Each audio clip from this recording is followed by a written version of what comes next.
भारतीय जनता पार्टीच्या वतीने कोपरा सभा आयोजित करण्यात आली आणि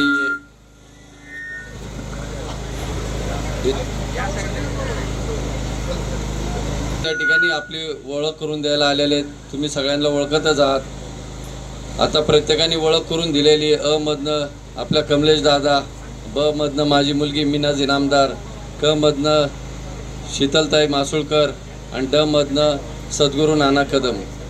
हे चारही उमेदवार भारतीय जनता पार्टीचे या प्रभागामध्ये आज पहिल्यांदा मी सांगतो की एवढ्या वर्षानंतर या ठिकाणी योग्य पद्धतीने आज या भारतीय जनता पार्टीच्या माध्यमातून देण्यात आले, जेणेकरून प्रत्येकजण आपल्या भागामध्ये आपलं त्या ठिकाणी ओलई ठेवतो। आपल्या भागामध्ये त्या ठिकाणी प्रत्येकाचं एक सामाजिक लोकांचं त्या ठिकाणी कामं त्यांनी केलेली आहेत। अशा प्रकारचे 4 उमेदवार आज प्रभागामध्ये आपल्याला या ठिकाणी दिलेले आहेत। प्रभागाच्या विकासाच्या माध्यमातून आज भारतीय जनता पार्टीच्या माध्यमातून तुम्ही पाहिलं असेल की महेशदादा लांडगे यांच्याच माध्यमातून 4 उमेदवार या ठिकाणी देण्यात आले। आज दादांचं काम तुम्हाला सांगायला नको कशा पद्धतीचं आहे। संपूर्ण पिंपरी चिंचवड शहरामध्ये अनेक प्रकारचे प्रकल्प त्या ठिकाणी उभे केले आहे। आज आपण पाहायला गेलं तर तसा प्रभाग क्रमांक 9 मध्ये या गेल्या 10, 15, 20, 35 वर्षामध्ये पाहिजे तसा तो विकास झालेला नाहीये। अनधिकृत बांधकामाचं त्या ठिकाणी जंगल तुम्हाला पाहायला मिळेल, ते देखील बांधकाम आम्ही करू शकत नाही। आज मला सांगा, सिव्हिल इंजिनियर या ठिकाणी किती जणांनी आपल्या मुलांना शिकून तयार केलं, पण त्यांनी आपल्या या भागामध्ये कुठं बांधकाम करताना पाहिलंय का? नाही। तर त्याचं कारण काय? तर ते आपल्या जवळच्याच लोकांनी या ठिकाणी बांधकाम व्यवसाय करायचा, इतरांनी करायचा नाही। अशा अनेक उदाहरणं तुम्हाला देण्यासारखी आहेत। विकासाच्या माध्यमातून आज गॅस पाईपलाईन आपल्या भागामध्ये आलेली नाही, सिमेंट कॉन्क्रीटचे रस्ते झालेले नाहीत। अशा भरपूर गरजा त्या ठिकाणी आहेत। लाईटचे डीपी वेगळे आपल्याला त्या ठिकाणी बसवायचे आहेत, कारण लोड शिफ्ट झाला पाहिजे। रात्री अपरात्री लाईटी जातात। असे बरेच प्रकार या ठिकाणी आहेत। आणि मेन मुद्दा सांगायचं झालं तर विठ्ठलनगरचा SRAचा मुद्दा येतो। आधी बी बोललं सांगितलं जातं। तर कसं असतं, हे देशामध्ये पंतप्रधान नरेंद्र मोदी यांच्या माध्यमातून आवास योजना उभा केल्या गेल्या, राज्य सरकारच्या केले गेले। आज या ठिकाणी नगरसेवक त्या ठिकाणी काम करतात, परंतु काय कोणी आपल्या खिशातनं करत नाहीये। हे सरकार आपल्याला देतं, हे लक्षात घेतलं पाहिजे पब्लिकनी। कोण आपल्या खिशातनं वैयक्तिक पैसे घालून देत नाहीये घरं, कारण का सरकारने योजना आणलेल्या आहेत, नागरिकांकरता सुविधा दिलेल्या आहेत आणि त्या कुणाच्या मालकी हक्काच्या नाहीये। आणि एकदा जर ते घर पक्क झालं तर ते आपल्याला त्या ठिकाणी बाद करता येत नसतं, हे देखील त्या ठिकाणी लक्षात आलं पाहिजे। कायदा कानून आता 2 दिवसापूर्वी आपल्याला ऐकण्यात आलं की कुणीतरी मीटिंग घेतली त्या ठिकाणी आणि लोकांना बोलून घेतलं आणि जे फॉर्म भरले गेले होते ते फॉर्म कुणाच्या माध्यमातून भरले गेले होते सगळ्यांना चांगलं माहिती आहे।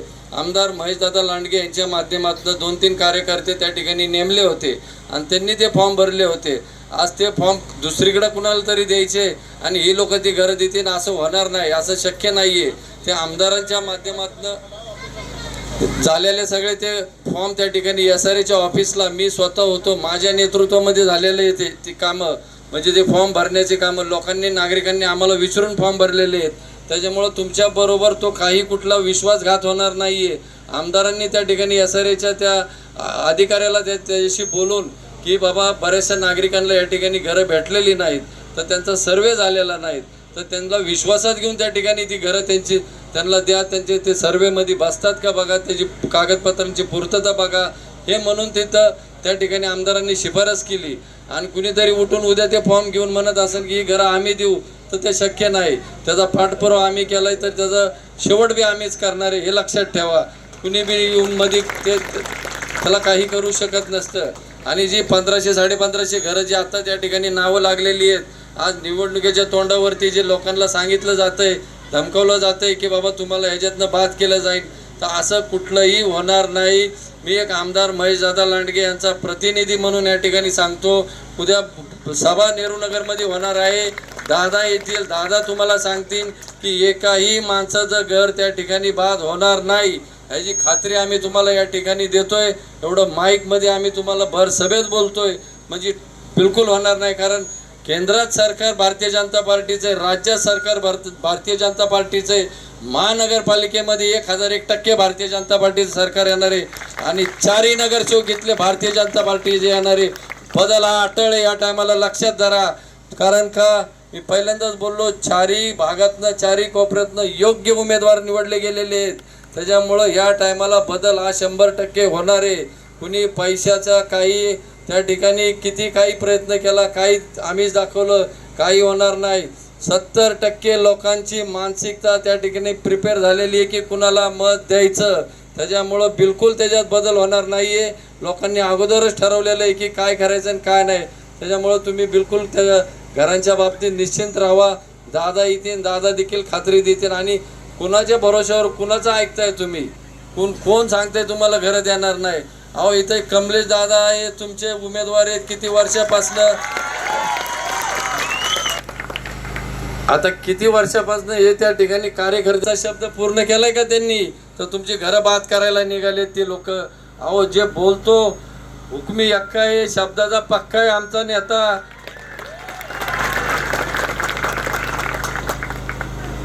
आज या ठिकाणी भारतीय जनता पार्टीचं तिकीट घेऊन आम्ही तुमच्या समोर थांबलोय, हीच आमची पावती आहे. 100% तुमचं घर बाद होणार नाही. दादा येतील, दादा बोलतील. कारण का कोणत्याही खोट्या प्रचाराला बळी पडू नका, काही कोणाच्या भूलतापांना बळी पडू नका. आम्ही कधी म्हणलो नाही आमच्या सोसायट्या लॉक करा, इथं प्रचाराला येऊ नका. एवढी भीती कशाला पाहिजे? अहो लोकशाही आहे, लोकशाहीने तुम्ही प्रचार करा, लोकशाहीने आम्ही प्रचार करू. ही जनता जनार्दन ठरवून कुणाला निवडून द्यायचं. तुम्ही आम्ही मालक नाहीये. शिवभक्ती आहे, नेहरू नगरचा विठ्ठल नगरचा कारभार. त्याच्यामुळं तुम्ही काळजी करू नका. कुणी काही केलं तरी या टायमाला कमळ कमळ कमळ 100% कमळ आहे. चारी उमेदवारांचं कमळाचं बटन दाबून अजिबात काळजी करू नका. कमलेशला अजमेरातनं बी तेवढेच वोट पडतील, खरडवाडी गांधीनगरमधनं बी तेवढेच पडतील, आमच्या क्रांती चौकातनं बी तेवढेच वोट पडतील. बिलकुल सद्गुरू नाना कदमला बी आम्ही नानांना या ठिकाणी विठ्ठलनगर नेहरूनगरमधनं वोट द्यायची जबाबदारी आमची सर्व भारतीय जनता पार्टी कार्यकर्त्यांची.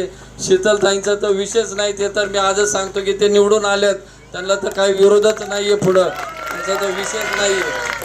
आणि आज हे सक्षम नेतृत्व आज या भारतीय जनता पार्टीने आज मुलीच्या माध्यमातून तुमच्या समोर आले. आता जास्त बोलायला नको, जेव्हा मोठं व्यासपीठ लागेल तेव्हा मी बोलन मुलींच्या बाबतीत. म्हणजे ज्यांना आता आम्हीच काय कुणाला आता जास्त बोलत नाही, ते वेळ आल्यावर बोलन मी. परंतु सर्व जनता, मायबाप जनतेला माझी कळकळीची विनंती आहे की येणाऱ्या 15 तारखेला कमळाचं बटन दाबून या चारही उमेदवारांना निवडून द्या आणि भारतीय जनता पार्टीचे हात बळकट करा. एवढंच सांगतो. जय हिंद, जय महाराष्ट्र.